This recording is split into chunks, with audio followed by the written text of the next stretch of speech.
शिवगीता अध्याय 9। श्री भगवान बोले, हे राजन, तुम सावधान होकर सुनो। मैं तुमसे देह का स्वरूप कहता हूँ। यह संसार मुझ ही से उत्पन्न होता है, मुझ ही से धारण किया जाता है, और जिस प्रकार भ्रम निवृत्त होने से रजत सीप में लय हो जाती है, इसी प्रकार यह जगत ज्ञान से मुझ में लय हो जाता है। मैं निर्मल पूर्ण सच्चिदानंद स्वरूप हूँ। मैं संग रहित शुद्ध सनातन ब्रह्म हूँ। मैं अनादि सिद्धि माया से युक्त होकर जगत का अकारण होता हूँ। मेरी माया का वर्णन नहीं हो सकता। उसमें सत्व रज तम यह 3 गुण रहते हैं। सत्व गुण शुक्ल वर्ण मनुष्यों को सुख और ज्ञान देने वाला है, और रजोगुण का रक्त वर्ण है, यह चंचल और मनुष्यों को दुख देने वाला है। तम का कृष्ण वर्ण है, यह जड़ और सुख दुखों से उदासीन रहता है। इसी कारण मेरे संयोग से वह त्रिगुणात्मिका माया मेरे ही अधिष्ठान से इस प्रकार जगत को रचना करके दिखाती है। जिस प्रकार अज्ञान से शुक्ति में रजत और रस्सी में सर्प दिखाई देता है, मुझसे माया के द्वारा आकाश आदि की उत्पत्ति होती है। मुझसे प्रथम आकाश, आकाश से वायु, वायु से अग्नि, अग्नि से जल, जल से पृथ्वी उत्पन्न होती है। उन्हीं 5 से उत्पन्न हुआ यह सब देह पंचभूतात्मक कहलाता है। पिता माता के भक्षण किए अन्न से यह षटकोशात्मक शरीर उत्पन्न होता है, जिसमें स्नायु, अस्थि और मज्जा पिता के कोश से उत्पन्न होते हैं। त्वचा, मांस और रुधिर यह माता के वीर्य से उत्पन्न होते हैं। इसी प्रकार माता और पिता संबंधी षटकोशात्मक देह में माता से उत्पन्न होने वाले, पिता से उत्पन्न होने वाले, रज से उत्पन्न होने वाले तथा आत्मा से उत्पन्न होने वाले 4 पदार्थ है। उसमें रक्त, मेदा, मज्जा, प्लीहा, यकृत, गुदा, हृदय, नाभि इत्यादि मृदु पदार्थ माता से उत्पन्न होते हैं। श्मश्रु, लोम, केश, स्नायु, शिरा, धमनी, नाड़ी, नख, दंत, वीर्य आदि स्थिर पदार्थ पिता के संबंध से होते हैं। पुष्टता, वर्ण, तृप्ति, बल, अवयवों की दृढ़ता, अलोलुपता, उत्साह इत्यादि रज से उत्पन्न होते हैं। इच्छा, द्वेष, सुख, दुख, धर्म, अधर्म, भावना, प्रयत्न, ज्ञान, आयुष्य, इंद्रिय इत्यादि यह आत्मज अर्थात आत्मा से उत्पन्न हुए कहलाते हैं। श्रोत्र, त्वचा, चक्षु, जिह्वा और घ्राण यह 5 ज्ञानेन्द्रिय कहते हैं। क्रम से ही शब्द, स्पर्श, रूप, रस, गंध यह 5 इनके विषय है। वाणी, हाथ, पैर, गुदा और उपस्थ यह 5 कर्मेंद्रिय है। बोलना, लेना, देना, चलना, मल विसर्जन और रति यह क्रम से 5 इंद्रियों के 5 कार्य और मन उभयात्मक है। मन, बुद्धि, अहंकार और चित्त यह अंतःकरण के 4 भेद है। सुख और दुख यह मन का विषय है। स्मृति, भय, विकल्प इत्यादि मन के कर्म है, और जो निश्चय करता है उसी को बुद्धि कहते हैं, और जो निश्चय करती है उसी को बुद्धि कहते हैं। और अहम, मम यह जो अहंकारात्मक मन की वृत्ति है, इसे ही चित्त कहते हैं। यह अंतःकरण भी रजोगुणादि के भेद से 3 प्रकार का है। सत, रज, तम यह 3 गुण है। जब सतोगुण प्रधान होता है तब आस्तिक्य बुद्धि, स्वच्छता, धर्म में रुचि इत्यादि सात्विक धर्म प्राप्त होते हैं, और जब रजोगुण होता है तो काम, क्रोध, मद इत्यादि होते हैं। तमोगुण की प्रधानता में निद्रा, आलस्य, प्रमाद, वंचना होती है। इंद्रियों की प्रसन्नता, आरोग्य, आलस्य का न होना यह गुण सत्व से उत्पन्न होते हैं। इन 5 महाभूतों की मात्रा से उत्पन्न हुआ यह देह उनके गुणों को धारण करता है। उनमें शब्द, श्रोत्र, इंद्रिय, वाणी, कुशलता, लघुता, धैर्य और यह बल 7 गुण आकाश से इस स्थूल देह में प्राप्त होते हैं। स्पर्श गुण, त्वगिंद्रिय, उत्क्षेपण यानी ऊपर को फेंकना, अवक्षेपण यानी नीचे को फेंकना, आकुंचन यानी सकोड़ना, प्रसारण यानी फैलना, गमन यानी चलना, यह 5 कर्म है। प्राण, अपान, व्यान, समान, उदान, यह 5 प्राण है।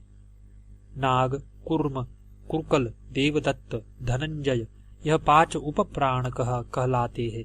यह एक ही वायु के विकार को प्राप्त होने पर 10 नाम धर लिए है। उसमें प्राण पवन मुख्य है, जो नाभि से लेकर कंठ तक स्थित रहता है और नासिका, नाभि तथा हृदय कमल में गमन करता है। शब्द के उच्चारण, निःशब्द निश्वास और श्वासादिक का यही कारण है। गुद, लिंग, कटी, जंघा, उदर, नाभि, कंठ, अंडकोश, जोड़ों की संधि और जंघाओं में अपान वायु रहता है। उसका कर्म मूत्र और पुरीश का विसर्जन यानी त्याग करना है। नेत्र, कर्ण, पाव के घुटने, जिह्वा तथा नासिका, इन 5 स्थानों में व्यान वायु रहता है। प्राणायाम, रेचक, पूरक, कुंभक इसके कर्म है। समान वायु सब शरीर में व्याप्त होकर जठराग्नि के सहित 72,000 नाड़ियों के रंध्र में संचार करता है। भोजन किए और पिए हुए संपूर्ण रसों के देह की पुष्टि के निमित्त लेकर चरण, हाथ और अंग की संधियों में उदान वायु रहता है। देह का उठना चलना यह इसका कर्म कहा है। त्वचा, मांस, रक्त, अस्थि और स्नायु, इन 5 धातुओं के आश्रय नागादि 5 उपप्राण रहते हैं। डकार, हुचकी, यह नाग पवन का कर्म। पलक खोलना, लगाना, कटाक्ष, यह कुर्म का कर्म। भूख प्यास छींकना कुरकल का कर्म है। आलस्य, निद्रा, जंभाई देवदत्त का कर्म है और शोक और हास्य धनंजय का कर्म है। अग्नि के धर्म चक्षु, कृष्ण, नील, शुक्ल इत्यादि रूप भोजन का पाक, स्वतः प्रकाश, क्रोध, तीक्ष्णपन, क्रूशता, ओज, इंद्रियों का तेज, संताप, शूरता और बुद्धि, यह गुण तेज से प्राप्त होते हैं। और रसनेन्द्रिय, रसशीत, चिकटापन, द्रवत्व, पसीना और संपूर्ण अवयवों में कोमलता, यह धर्म जल से उत्पन्न होते हैं। घ्राणेन्द्रिय, गंध, स्थिरता, धैर्य, गुरुत्व, यह धर्म पृथ्वी से उत्पन्न होते हैं। त्वचा, रुधिर, मांस, मेदा, अस्थि, मज्जा और शुक्र, यह 7 धातु शरीर को धारण करते हैं। पुरुषों का भक्षण किया अन्न जठराग्नि से 3 भाग हो जाता है।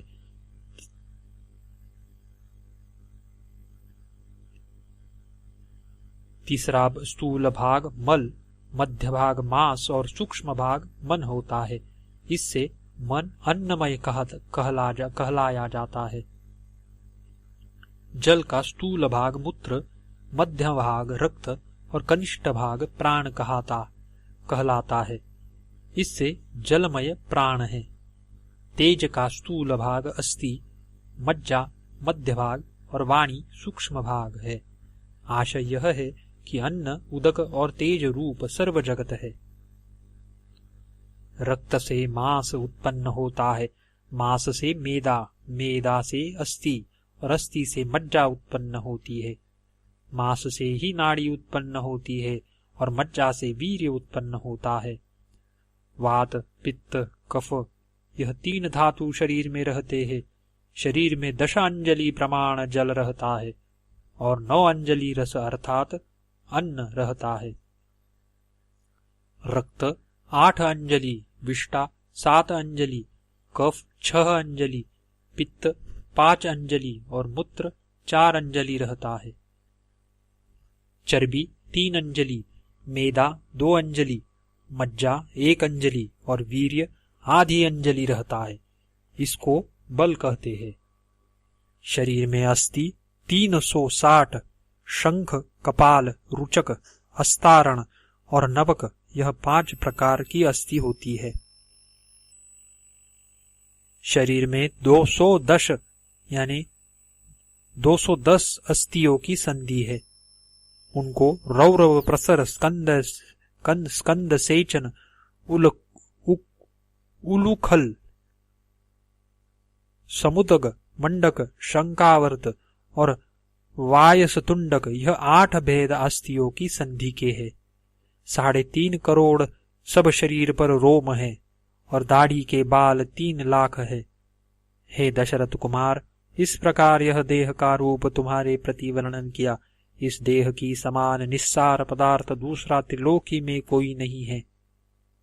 इस देह को प्राप्त होकर पाप बुद्धि पुरुष महाअभिमान करते हैं और अहंकार रूप पाप से मुख्यानंद मोक्ष का कुछ भी उपाय नहीं करते।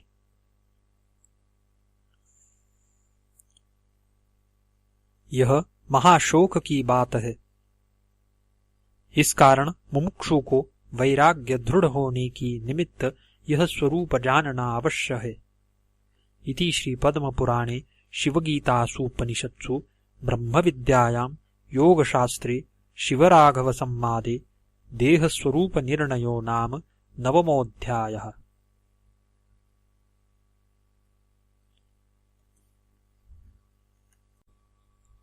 शिवगीता अध्याय 10वां।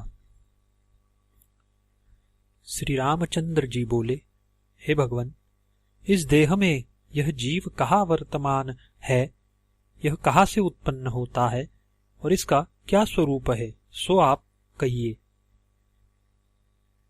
देहांत में यह कहा जाता है और जाकर कहाँ स्थित होता है। देहांत में यह कहा जाता है और जाकर कहाँ स्थित होता है और फिर देह में किस प्रकार आता है वा नहीं आता, सो आप कहिए। श्री भगवान बोले, हे महाभाग, बहुत अच्छी बात पूछी है, जो गुप्त से भी गुप्त है, जिसे इंद्रादि देवता और ऋषि भी कठिनता से नहीं जान सकते।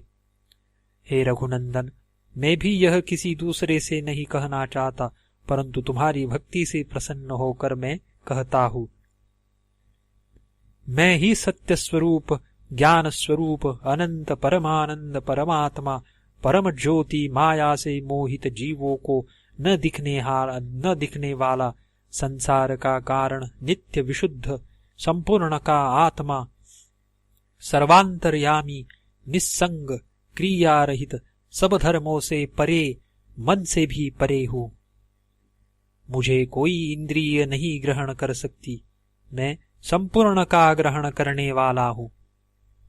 मैं संपूर्ण लोक का ज्ञाता हूँ और मुझे कोई नहीं जानता। मैं संपूर्ण विकारों से रहित हूँ।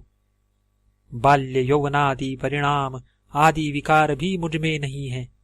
जहाँ मन के सहित जाकर वाणी निवृत्त हो जाती है, उस आनंद ब्रह्म मुझको प्राप्त होकर यह प्राणी फिर कहीं से भी भय को प्राप्त नहीं होता है।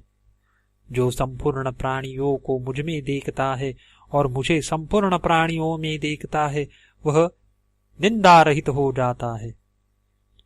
जिसको संपूर्ण प्राणी आत्मा रूप दिखते हैं, उस सर्वत्र एक रूप देखने वाले को शोक और मोह नहीं होता। यह संपूर्ण भूतों में गुप्त रूप आत्मा प्रकाशित नहीं होता, परंतु संपूर्ण में वर्तमान है। सूक्ष्मदशी, श्रवण, मनन, निधिध्यासन साधना करने वाले पुरुषों को अग्रबुद्धि से दिखता है, दूसरे मनुष्यों को नहीं दिखता है। अनादि माया से युक्त निर्विकार अविनाशी एक मैं ही नाम रूप रहित ब्रह्म जगत का कर्ता परमेश्वर हूँ। जिस प्रकार अविद्या के साक्षीभूत ज्ञान पर स्वप्न में त्रिलोकी की कल्पना की जाती है, इसी प्रकार मुझ में यह सब जगत उत्पन्न हो दिखता है, स्थिति पाता है और लय हो जाता है। अनेक प्रकार की अविद्या के आश्रय होकर जीव रूप से भी मैं ही निवास करता हूँ।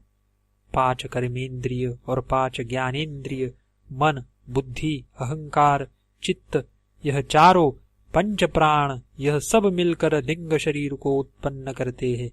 उसी लिंग शरीर में अविद्या युक्त यह चैतन्य का प्रतिबिंब पड़ता है। उसी को व्यवहार में जीव, क्षेत्रज्ञ और पुरुष कहते हैं। वही जीव अनादि काल से पुण्य पाप से निर्मित हुए स्थावर जंगमादि देहों में वास कर शुभाशुभ कर्म का फल भोगता है। उसी को परलोक गति होती है तथा वही जागृत, स्वप्न, सुषुप्ति इन 3 अवस्थाओं का भोगता है। जैसे दर्पण के मलिन होने में मुख भी मलिन दिखता है, इसी प्रकार अंतःकरण के दोषों से आत्मा विकारी दिखता है। अंतःकरण और जीव इन दोनों के परस्पर अध्यास के कारण और एक भाव का अभिमान करने से परमात्मा भी दुखी सा प्रतीत होता है। वास्तव में सब दुख का धर्म अंतःकरण में है, जीव में नहीं। परंतु जिस प्रकार चंद्रमा का प्रतिबिंब जल में पड़ने से वह जल के चलायमान होने से चलायमान विदित होता है, इसी प्रकार अंतःकरण के सुख दुख होने से वही जीव में आरोपण किए जाते हैं।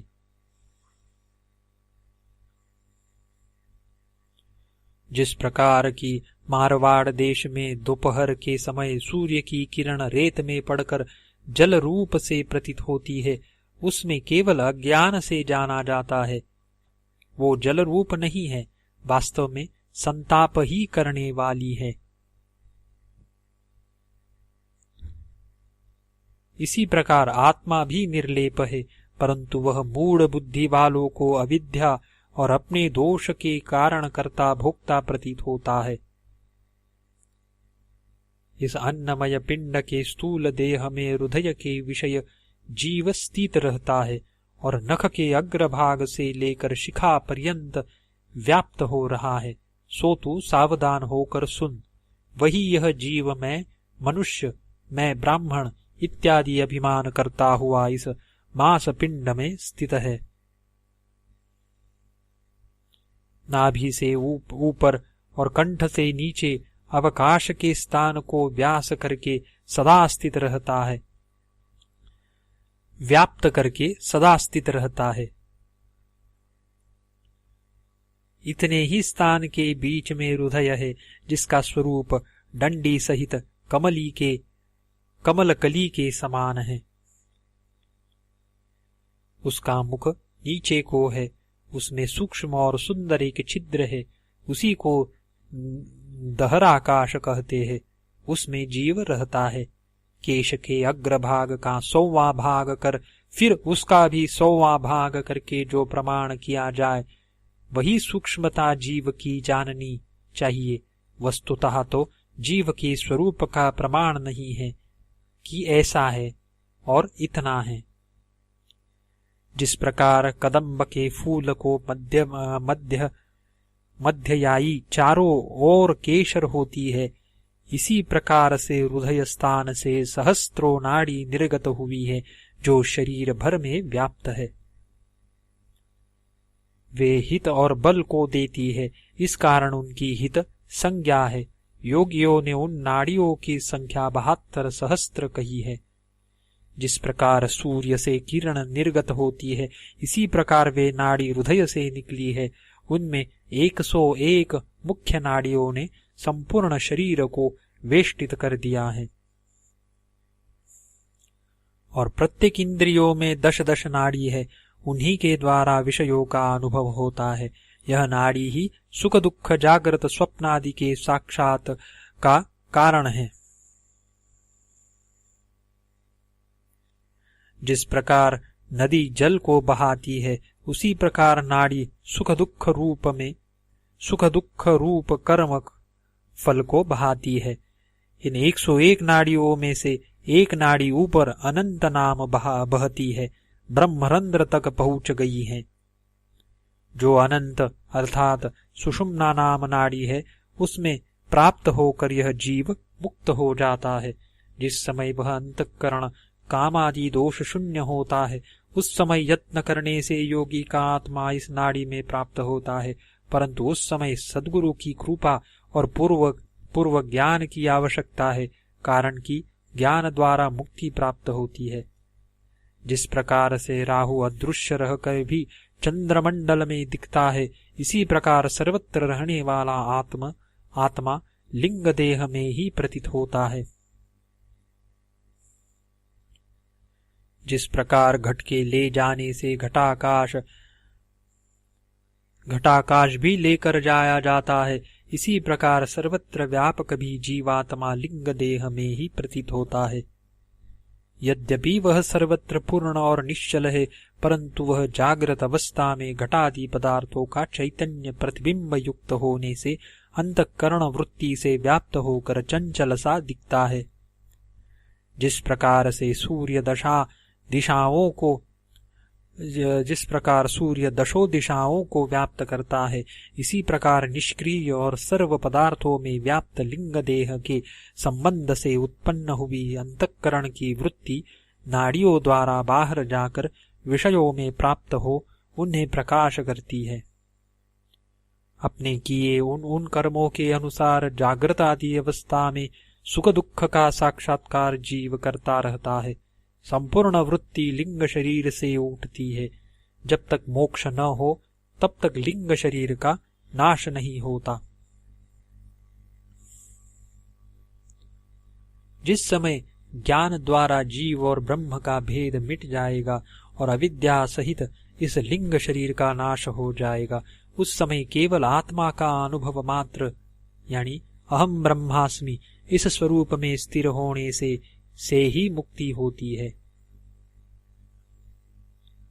जिस प्रकार घट के उत्पन्न होते ही घटाकाश उसमें प्राप्त हो जाता है और उसके नष्ट होने से वह अपने स्वरूप में अवस्थान करता है, इसी प्रकार माया के नष्ट होने से आत्मा अपने स्वरूप में अवस्थान करता है। जब जागृत अवस्था में भोग देने वाले कर्मों का क्षय होकर स्वप्न काल में भोग देने वाले कर्म जागृत समय के देह गेहादि विषय की साक्षात करने वाले जानकर छिपाकर जब जागृत होते हैं, तब इस प्रकार से परमेश्वर की इच्छा से पूर्वानुभव किया हुआ स्वप्न समय के विषय का जागृत होने पर यह मायावी अविद्योपादि जीव माया की निद्रा के योग से जागृत अवस्था में भी स्वप्न से भिन्न स्वरूप अवस्था की ओर देखता है। घटपटादि विषय, बुद्धि आदि इंद्रिय और स्वप्न समय के भोग देने वाले पदार्थ की समान सब सृष्टि अंतःकरण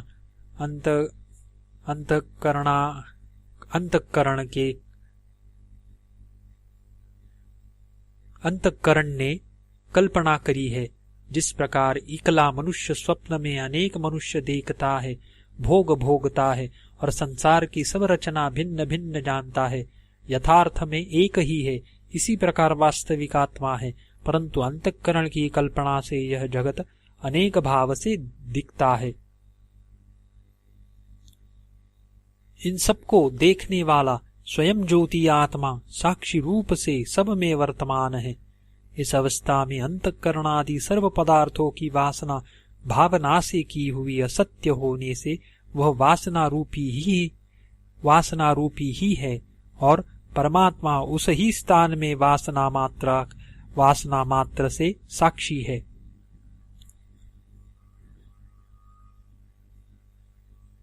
जिस प्रकार जागृत अवस्था में कर्ता कर्म किया इत्यादि संपूर्ण कारणों से युक्त व्यवहार चलता है, इसी प्रकार पूर्व जन्म के किए कर्मों की प्रेरणा से वासना रूप प्रपंच है, परंतु जागृत अवस्था में प्रपंच का व्यवहार समर्थ होता है और स्वप्न अवस्था में कल्पित है। यही इसमें भेद है। संपूर्ण बुद्धि वृत्ति का साक्षी आत्मा स्वयं ही प्रकाश करता है। उस साक्षी का जो वासना मात्र साक्षीपना है उसे स्वप्न कहते हैं। बाल्यावस्था में जागृत जो कर्म स्तनपान कंदुक क्रीड़ा आदि किए हैं, उस समय उसी की वासना हृदय में प्रबल रहती है। इस कारण वे ही स्वप्न में दिखते हैं। और तरुण अवस्था में इंद्रिय अपने व्यापार में कुशल हो जाती है। यह प्राणी अनेक व्यापार में व्यग्र हो जाता है। अध्ययन, कृषि, व्यापार आदि की वासना हृदय में अत्यंत दृढ़ हो जाती है। इसी कारण तद्रूप ही स्वप्न देखता है। और जो वृद्धावस्था में परलोक जाने के निमित्त दान, धर्म, विद्यादि दान ऐसे उत्तम कर्म करते हैं, उनके हृदय में यह वासना दृढ़ हो जाती है। तो प्रायः यह भी इसी प्रकार के स्वप्न देखते हैं कि हमने दान किया, इस प्रकार लोक की प्राप्ति हुई। जिस प्रकार से श्वेन पक्षी आकाश में भ्रमण करते जब थक जाता है, तब विश्राम का और कोई उपाय नहीं देखकर निज पंखों को सकोड़कर अपने घोंसले में विश्राम लेता है, इसी प्रकार जागृत और स्वप्न अवस्था में विचारने से जब आत्मा श्रांत होता है, तब संपूर्ण इंद्रियों के शिथिल होने से सब साधनाओं को लय कर देता है, अर्थात संपूर्ण इंद्रियों के व्यापार को समाप्त कर निद्रित हो जाता है।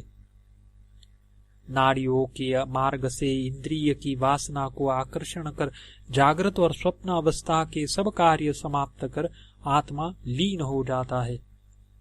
जिस समय यह माया से आच्छादित चैतन्य अव्याकृत स्वरूप में लय होता है, उस समय संपूर्ण प्रपंच लय हो जाता है। परंतु यह लय आत्यंतिक नहीं है, इसमें केवल कार्य रूप का नाश होता है। कारण रूप वासना बनी रहती है। जिस पुरुष की किसी स्त्री को अत्यंत इच्छा हो और वह उसे प्राप्त हो जाए, उसके संभोग से जो सुख हो जाता है उसकी सीमा है, परंतु उससे कहीं अधिक सुख निद्रावस्था में जीव को आनंदमय कोश में प्राप्त होने से होता है। जब जीव को बाह्य विषय का ज्ञान नहीं होता, वह अंतर अर्थात मोक्ष की अवस्था की समान, जिसमें विषय वासना अत्यंत निवृत्त होती है, निवृत्त वासना वाला भी नहीं होता। निद्रावस्था में जीवात्मा जब ईश्वर को प्राप्त होता है, तब जागृत आदि अवस्था में जैसे ईश्वर से भिन्न रहता है, तैसा भी भिन्न रहता है, तब भी भेद नहीं जाता।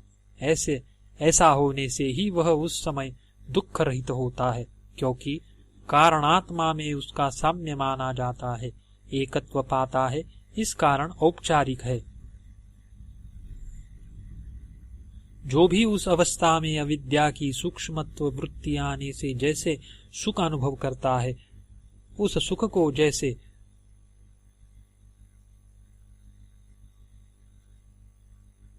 और दूसरा कुछ भी न जाना, केवल अज्ञान का ही अनुभव किया। परंतु यह अज्ञान भी साक्षी आदि की वृत्ति से अनुभव किया जाता है कि सुख से सोया। यदि साक्षी न हो तो सुख से सोने की स्मृति किसी प्रकार नहीं हो सकती, क्योंकि गाढ़ निद्रा में सोते समय तो उसे सुख का अनुभव होता नहीं, उसके पश्चात जागृत होकर साक्षी के द्वारा जानता है।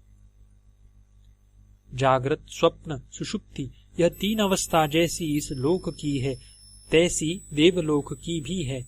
सुषुप्ति के अंत में जब जागृत अवस्था आती है, तो अपने कारण रूप जीव के प्रारब्ध के कर्म से फिर इंद्रिय इस प्रकार जाग उठती है, जिस प्रकार अग्नि से विस्फुलिंग यानी चिंगारियां उठने लगती है, इसी प्रकार सूक्ष्म रूप में लीन हुई इंद्रियों में उठती है।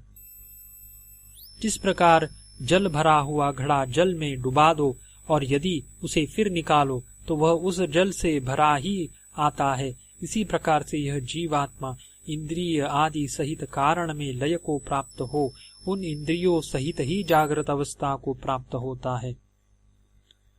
विज्ञानात्मा यानी जीव, कारणात्मा यानी ईश्वर, यह दोनों वास्तव में एक ही रूप है, परंतु अविद्या के प्रपंच से उनमें भेद प्रतीत होता है। जब यह अविद्या नष्ट हो जाए तो ऐसा नहीं होता, उस समय दोनों एक रूप हो जाते हैं। जिस प्रकार से एक ही सूर्य जलादि पदार्थों से प्रतिबिंबित होने से अनेक रूप दिखता है और जल के चलायमान होने से सूर्यादि में ही चंचलता प्रतीत होती है, इसी प्रकार कूटस्थ एक जीवात्मा ईश्वर एक ही है और अनेक देहों में प्रतिबिंबित जीव रूप से प्रविष्ट होकर अनेक रूप और गमनागमनादि रूप से दिखता है। आत्मा देहादि उपाधि से रहित स्वप्रकाश है, परंतु स्वरूप की स्मृति लोप करने वाली माया ने विस्मृति को प्राप्त कर दिया है। इससे सब प्रपंच इसमें अज्ञान से विदित होता है, कारण कि यह माया तो अघटित घटना पटीयसी यानी न होने वाली बात को भी करके दिखा देती है। माया के योग से आत्मा में कितने ही विरुद्ध कर्म दिखे, परंतु माया के दूर होते ही जीव ईश्वर और निर्विकार हो जाता है। हे दशरथ कुमार, यह तुमसे जीव का स्वरूप मैंने वर्णन किया। इति श्री पद्म पुराणे शिवगीतासूपनिषत्सु ब्रह्म विद्यायां योगशास्त्रे शिवराघव संवादे जीवस्वरूप कथनम नाम 10मोऽध्यायः। शिवगीता अध्याय 11वां। जीव की देहांतर गति और परलोक गति लिंग देह के कारण होती है। यह बात संक्षेप से कहकर अब विस्तार से वर्णन करते हुए श्री भगवान बोले, हे नृप श्रेष्ठ, उस जीव की देहांतर गति और परलोक गति मैं तुमसे वर्णन करता हूँ, सावधान होकर सुनो। इस स्थूल देह से जो कुछ भोजन किया जाता है और पिया जाता है, उसी के कारण लिंग और स्थूल देह में संबंध उत्पन्न होता है, उसी से जीवन धारण होता है। जिस समय व्याधि व जरा अवस्था से कफ प्रबल होता है, तब जठरानल के मंद होने से भोजन किया हुआ अन्न अच्छी तरह नहीं पचता है। जब भोजन किए हुए रस के न प्राप्त होने से शीघ्र ही धातु सूख जाते हैं और भोजन किए तथा पान किए रस से ही शरीर में जठराग्नि के दीप्त रहते जो अन्न भक्षण किया जाता है, वह रस रूप होकर शरीर को पुष्ट करता है। उस समय प्राण वायु वह संपूर्ण रस लेकर सब धातुओं में पहुंचाता है। इसी कारण से यह समान वायु कहलाता है और वृद्धावस्था में वह रस उत्पन्न नहीं होता। इस कारण शरीर के बंधन जो दृढ़ता से परस्पर संघटित है, शिथिल हो जाते हैं। जिस प्रकार की आम्रफल पककर अपने भार से आप ही शीघ्र पतित हो जाता है, इसी प्रकार शरीर के शिथिल होने से लिंग शरीर का स्थूल से वियोग हो जाता है। संपूर्ण इंद्रियों की वासना आध्यात्मिक जीव संबंधी बुद्धि और ज्ञानेन्द्रियादि आदि भौतिक प्राप्त होने वाले देह के कारणभूत सूक्ष्म रूप वाले कर्म, यह तीनों आकर्षित होकर हृदय कमल में एकता को प्राप्त होते हैं। तब मुख्य प्राण वायु शेष 9 वायुओं से संयुक्त होकर ऊर्ध्व श्वास रूपी हो जाता है और फिर वे सब एक होकर जीवात्मा से संयुक्त होते हैं।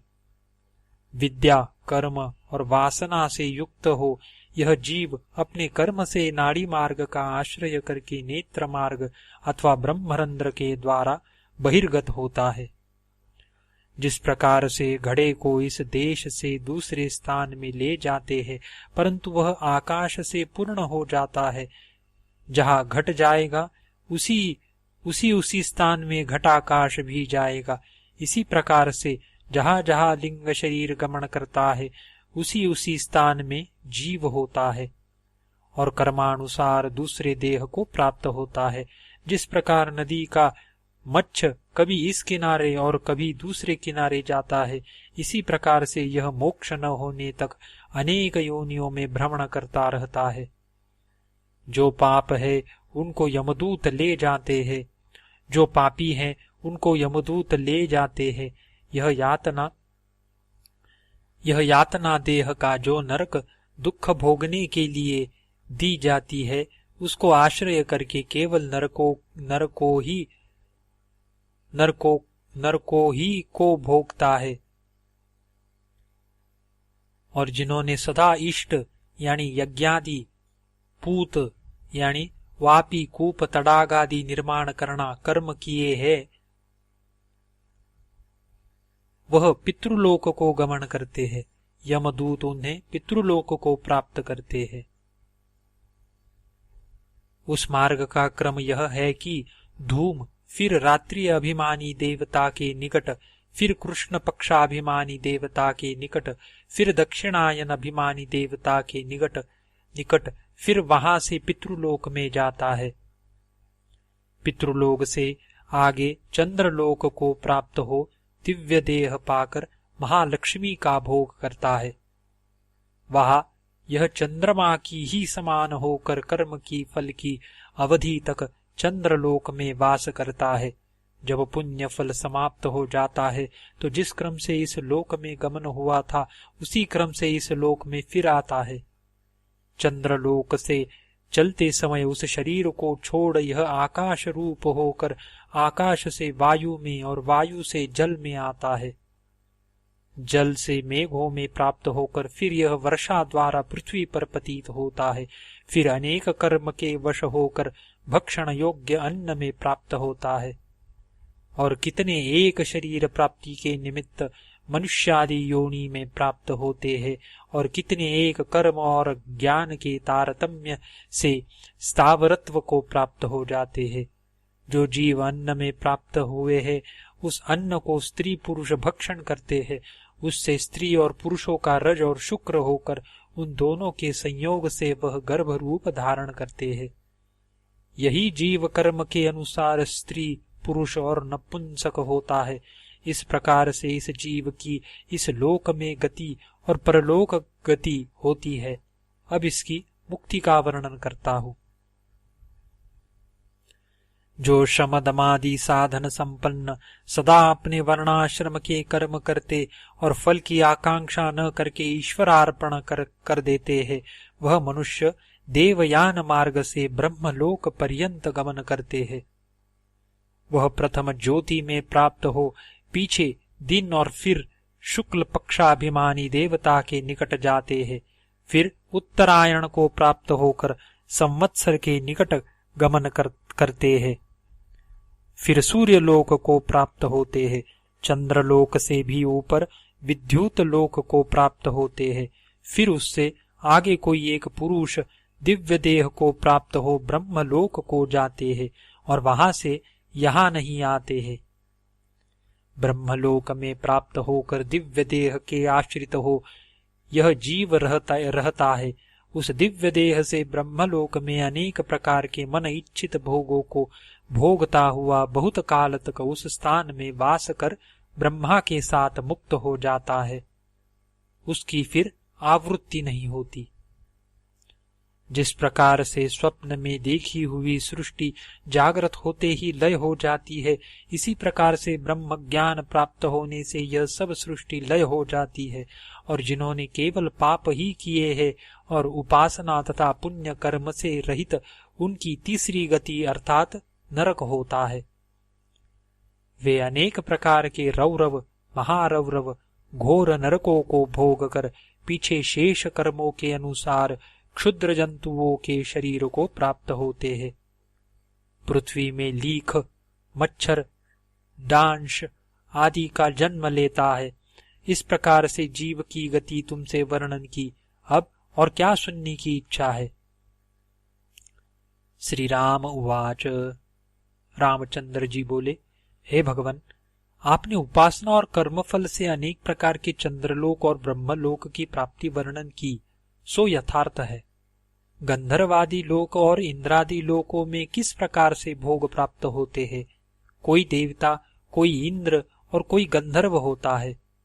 हे शंकर, यह कर्म का फल है व उपासना का फल है, सो कृपा करके वर्णन कीजिए। इसमें मुझे बड़ा संदेह है। श्री भगवान उवाच। शिव जी बोले, उपासना और शुभ कर्म इन दोनों ही के योग से फल प्राप्त होता है, वह हम वर्णन करते हैं। जो मनुष्य युवा, सुंदर, शूर, निरोग और बलवान हो, वह यदि सप्तद्वीप युक्त पृथ्वी को निष्कंटक भोग करता हो, उसका नाम मानुषानंद है। यह आनंद साधारण मनुष्यों को देह प्राप्त होने वाले आनंद से 100 गुना अधिक है। जो मनुष्य तप आदि से संयुक्त हो वह गंधर्व होता है। मनुष्यों के आनंद से 100 गुना आनंद गंधर्व को प्राप्त होता है। इसी प्रकार से ऊपर ऊपर पितृलोक देवादि लोक में उत्तरोत्तर 100 गुना आनंद बढ़ता जाता है। उनमें भी देवता, देवता से इंद्र, इंद्र से बृहस्पति, बृहस्पति से ब्रह्मदेव, ब्रह्मदेव से ब्रह्मानंद उत्तरोत्तर 100 गुना अधिक है। ज्ञान के आनंद से अधिक आनंद तो देवलोक में भी नहीं है, कारण कि ज्ञानी को किसी भी वस्तु की अपेक्षा नहीं है, कहीं से भय नहीं है। जो ब्राह्मण क्षत्रिय आदि वेद वेदांग के पारगामी निष्पाप और निष्काम है और भगवत की उपासना करने वाले हैं, वह अनुक्रम से उत्तर उत्तर आनंद को प्राप्त होते हैं। परंतु हे दशरथ कुमार, यह जो कुछ आनंद है सो आत्मज्ञान की बराबर नहीं है।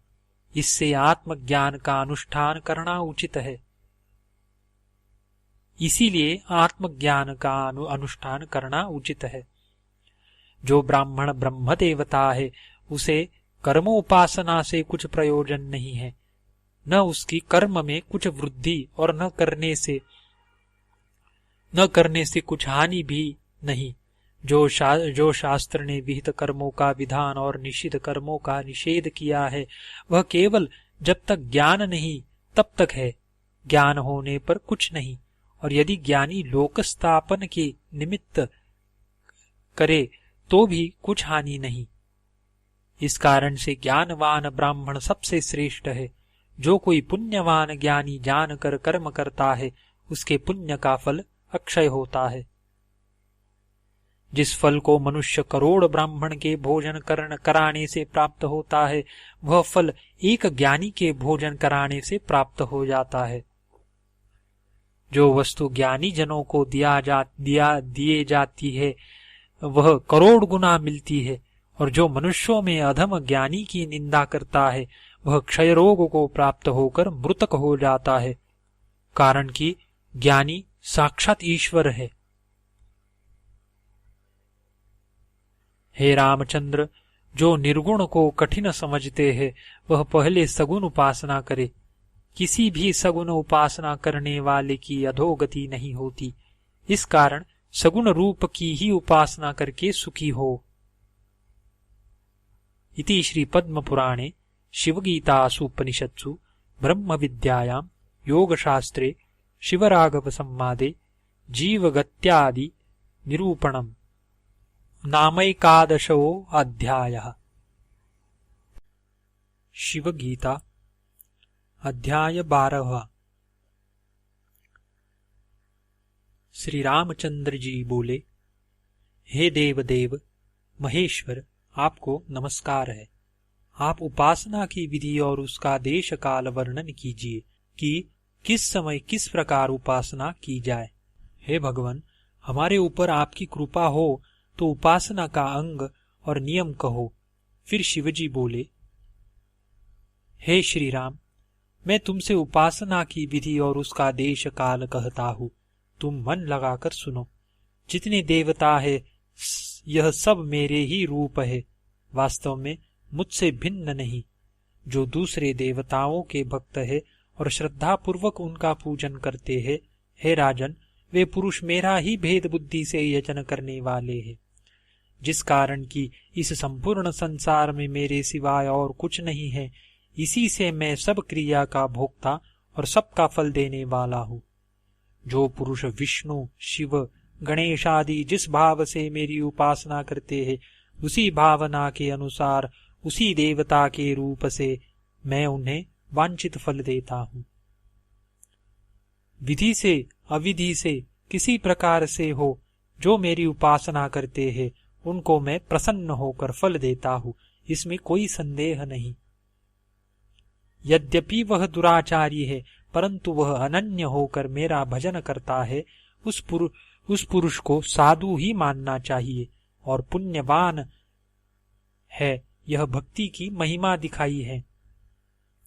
परंतु यह निश्चय जानना चाहिए कि अनन्य भक्ति वाला किसी प्रकार दुराचारी नहीं हो सकता, कारण कि अनन्य भक्ति का और स्थान में मन नहीं, कारण कि अनन्य भक्ति का और स्थान में मन नहीं जाता।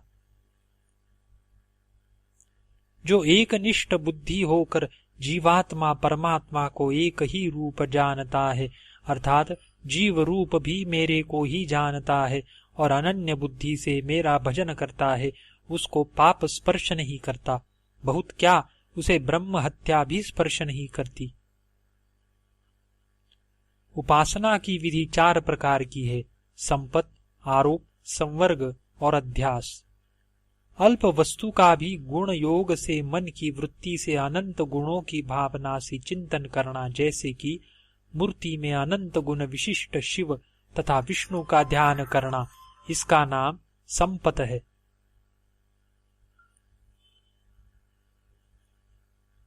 एक देश व अंग में संपूर्ण उपास्य वस्तु का आरोप करके जो उपासना करना है उसे आरोप कहते हैं।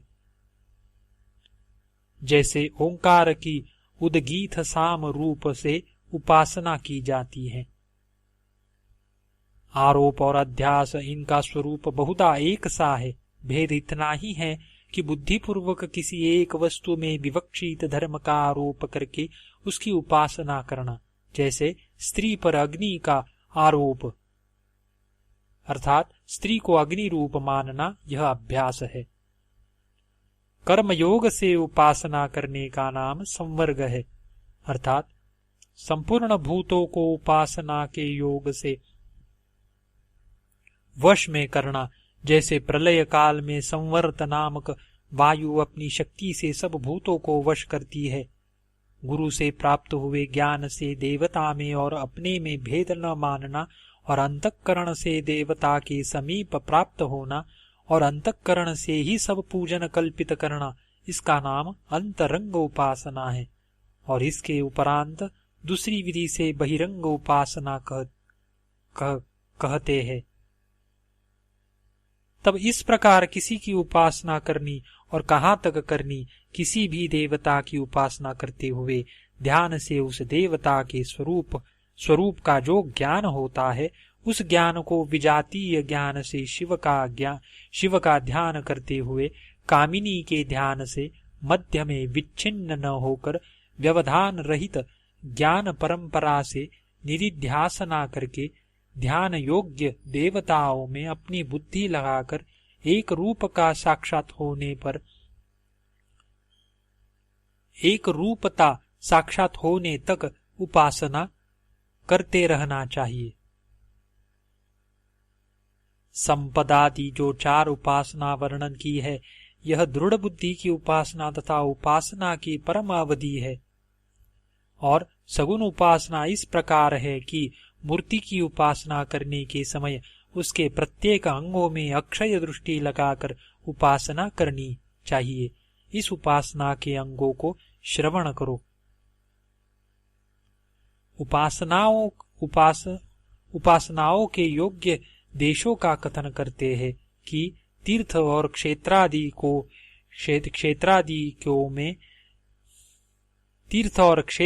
में की जाने से उपासना होगी, यह विचार न करे। क्षेत्रादि को में जाने की श्रद्धा त्याग दे और जहाँ अपना चित्त स्वच्छ और एकाग्रता युक्त होए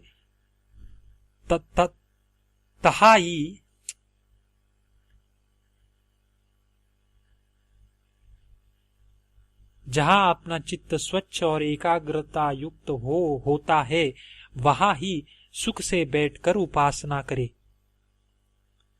कंबल, मृदुपास वस्त्र अथवा मृग चर्म पर स्थित होकर एकांत देश में स्थित हो, समान ग्रीवा और शरीर को सरल कर रखे, विधि पूर्वक भस्म धारण कर और संपूर्ण इंद्रियों को रोककर तथा भक्ति पूर्वक अपने गुरु को प्रणाम करने के बाद ज्ञान शास्त्र द्वारा ज्ञान की प्राप्ति के निमित्त भक्ति से प्राणायाम करे। जिसका अंतःकरण मूढ़ और विवेक शून्य है, उसकी इंद्रिय दुष्ट घोड़ों की समान है। अर्थात जैसे दुष्ट घोड़े सारथी के वश में नहीं आते, वैसे ही दुष्ट इंद्रिय वाले उन्हें वश नहीं कर सकते। और जो ज्ञान संपन्न है, उनके यत्न करने से संपूर्ण इंद्रिय मन के सहित वश में हो जाती है, जिस प्रकार सुशिक्षित अश्व सारथी के वश में हो जाता है। और जो विवेक शून्य चंचल चित्त, बाह्य और अंतर शौच से हीन और अनुभव ज्ञान रहित है, वे उस स्थान को नहीं प्राप्त होते, परंतु निरंतर संसार में ही भ्रमण करते हैं। और जो ज्ञानी स्थिर चित्त, बाह्य अभ्यंतर पवित्रता से युक्त है, वे उस स्थान को प्राप्त होते हैं जहाँ से फिर आना नहीं होता। यह श्रुति में लिखा है, जिसका विज्ञान रूपी सारथी मन रूपी लगाम धारण किए है, इंद्रिय रूपी घोड़े जूते शरीर रूपी रथ में जो बैठा है, वह संसार रूपी मार्ग से पार हो परम पद यानी मोक्ष स्थान पर पहुंच जाता है। हृदय कमल काम आदि दोष रहित, शम दमादि गुण संपन्न, स्वच्छ और शोक रहित करके उसमें मेरा ध्यान करना उचित है।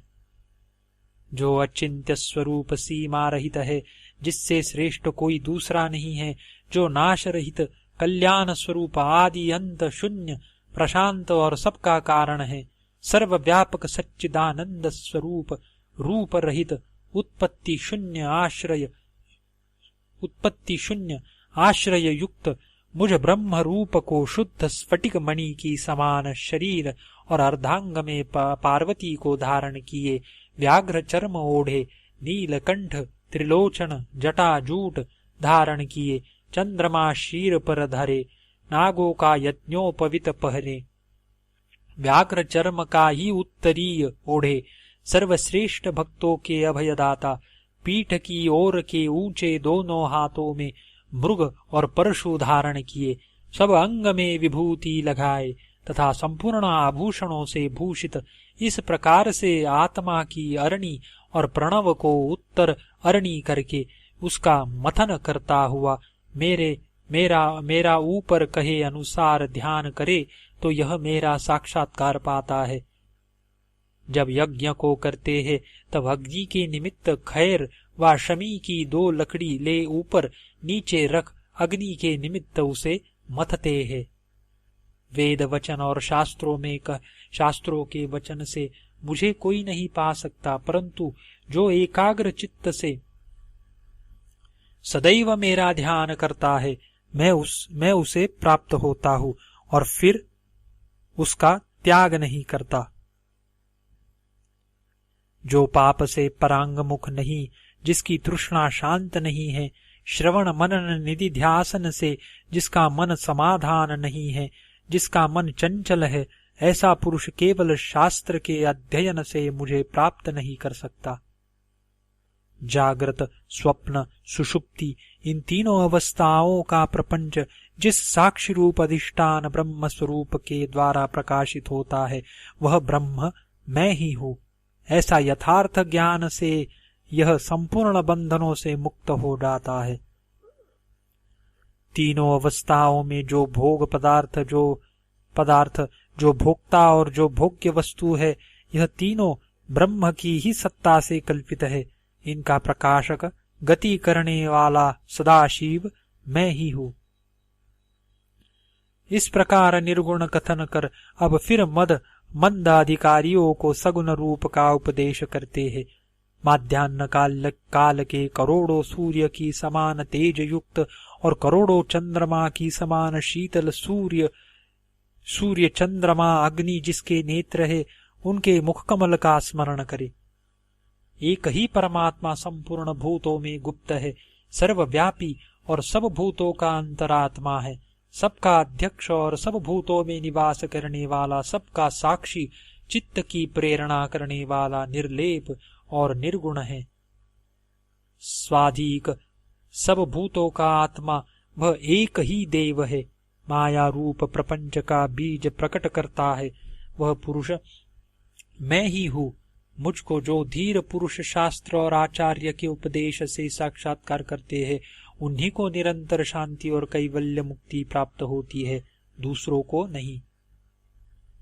जिस प्रकार से एक ही अग्नि सब संसार में प्रविष्ट होकर उन काष्ठ लोह आदि में सीधे टेढ़े चतुष्कोण आदि रूप से उसी वस्तु के आकार सी हो जाती है, इसी प्रकार सबका अंतरात्मा एक ही है और शरीर में प्राप्त होने से उसी के आकार को उसी आकार जैसा प्रतीत होता है। यद्यपि उपाधि के वशीभूत होने से भिन्न प्रकार का प्रतीत होता है, तथापि सर्वलोक के दुख से वह दुखी और सुख से सुखी नहीं होता। जो विद्वान ज्ञानी मुझको सर्वांतर्यामी महान व्यापक स्वप्रकाश माया से रहित आत्मस्वरूप जानता है, वह संसार बंधन से मुक्त होता है। इसके सिवाय मुक्ति के प्राप्त होने का दूसरा उपाय नहीं है। तथा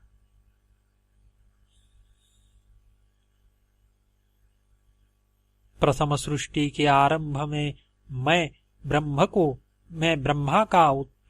को उत्पन्न करके उसके निमित्त वेद को उपदेश करना, वही स्तुति के योग्य पुराण पुरुष मैं हूँ। जो इस निश्चय से मुझे जानता है, वे मृत्यु के मुख से छूट जाता है। इस प्रकार शांति आदि गुणों से युक्त हो जो मुझको तत्व से जानता है, वह दुखों से छूटकर अंत में मुझको प्राप्त हो जाता है। इति श्री पद्म पुराणे शिवगीतासु उपनिषत्सु ब्रह्म विद्यायां योग शास्त्रे शिवराघव संवादे उपासना ज्ञान फलम नाम 12 अध्यायः।